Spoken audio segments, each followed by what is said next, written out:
Week 8 edition. And Stephen, as always, nice to have you here. Nice to be here, Doug. And we're going to get started right away with the Desk Jockeys, the 1 and 6 Desk Jockeys versus the 3 and 4 Titletown USA. Mm-hmm. Now, Drew Brees versus Jay Cutler. I think on paper you would look at this and say Drew Brees should be able to run away with this. But really, both of them are going up against teams that give up a surprising, about the same amount of points. That said, you would think like Cleveland doesn't give up a lot of passing points. They really don't. I think a lot of people are just running them ragged on the ground. So, anyway, who would you rather have in this matchup? Of course, I'm going to take Drew Brees because he is a stud. But at the same time, I'm not going to just get rid of Cutler altogether because I don't think the Bears are really that good. And I don't think they're going to be one of those teams that's going to be able to run over the Browners early anyway. So I look to see Jay Cutler throwing the ball around a little bit. All right. I think I'll take Brees too. I think it comes down to personnel and talent, and I think Brees has that.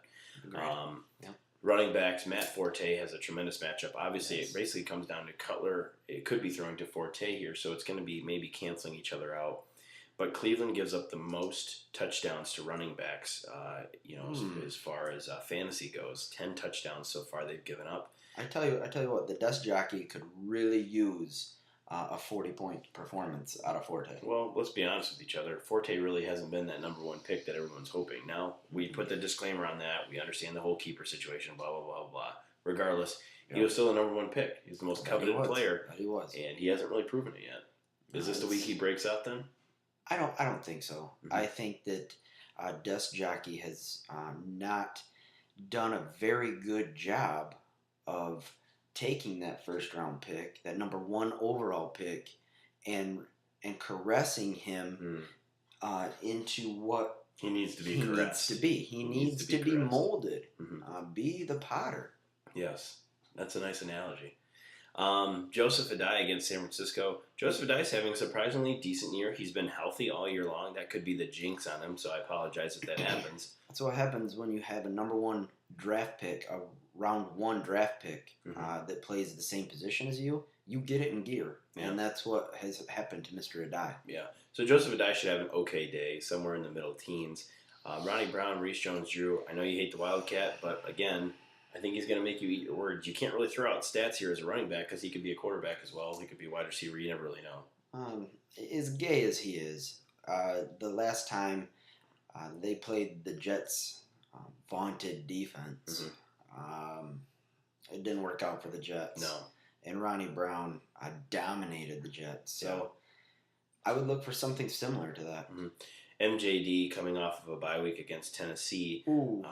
But Tennessee also had time to prepare. But with Tennessee being as bad as they are, obviously they gave up, but they didn't give a lot up on. They don't give a lot up on the ground. They just give it up in the air. So it's kind of the opposite of the Browns. Yeah, it is. It is. But you also have to take into consideration that Vince Young may be playing this week. That is factually correct. Which means turnovers inside your own 20 just went up about 30%. Yeah, he's terrible. He is horrible. If you had a choice between Jamarcus Russell or Vince Young, who would you take? Jamarcus Russell. Really? I think I would take Vince Young. Jamarcus Russell might be the worst quarterback in fantasy history. I was just saying he's at least played it down in the last 2 years. Let me throw this out to you. Jamarcus Russell, as far as stats goes, how many NFL teams are there? That would be 32, Douglas. Guess where he ranks with quarterbacks? 36. 36. So that means there's more. He's worse. It's racism. They just don't like him. Okay, well, let's move on. I'm going to go with the running backs for Titletown in this matchup. I like them more. Me too. I think they have better matchups. So let's go to the wide receivers for Titletown. Braylon Edwards, Larry Fitzgerald, and Hakeem Nicks. Hakeem Nicks has found the end zone the last couple of games. It has been lucky. The last week was very, very lucky. But nonetheless, it doesn't matter. In the end, he gets points, and that's all that really matters. So I'm glad you said that because Michael McLaughlin, the owner of the Brown Ring, really struggles with that whole points versus wins and losses thing. Didn't you call it Tomology? It's Tomology. Yes. and I'm sure we'll get to it later, but that really hits a chord there. Yeah. You can be 0-13 and scored the most points, and you're still a loser. Yeah, it doesn't matter. You're right. All right. Well, anyway, all of these wide receivers have pretty much the same type of matchups. Yes. All give up somewhere in the teens to fantasy points to the wide receivers. So we go to the other side. We got Preston, Macklin, and that's it for the wide receivers. So that becomes a concern for desk jockeys. He's only running 2 wide receivers, and let's be honest with each other. If Anquan Bolden plays, Preston becomes a little bit less effective in the fact that it's another person that they have to worry about. This is a troublesome area for the desk jockey who has no room for troublesomness. I mean, if he loses this week, he's out. Yeah. If he's not already. Yeah. All right. Well, he's playing Shenko and Clark. Although I love Dallas Clark. Shenko. Because why? I love Dallas Clark because I have Peyton Manning. No, because he's a tight end. Oh, sorry. Yes, thank you. Thank you for that embarrassing statement. Visante Shenko and Dallas Clark, he's running 2 tight ends against Tony Scheffler at Baltimore. I don't know. What do you think? Well, I think you're going to take the desk jockeys just because they have 2 tight ends. Me personally, I'm completely favoring Titletown in this matchup. Okay. I would go with actually desk jockeys, like you said, not because of the 2 tight ends. Oh, that's it. But I actually think that Shenko is going to get a lot of catches because Brett Favre's going to have to be checking down quite a bit with monsters running at him in Green Bay. Vikings at Cardinals, I give this one to the Cardinals.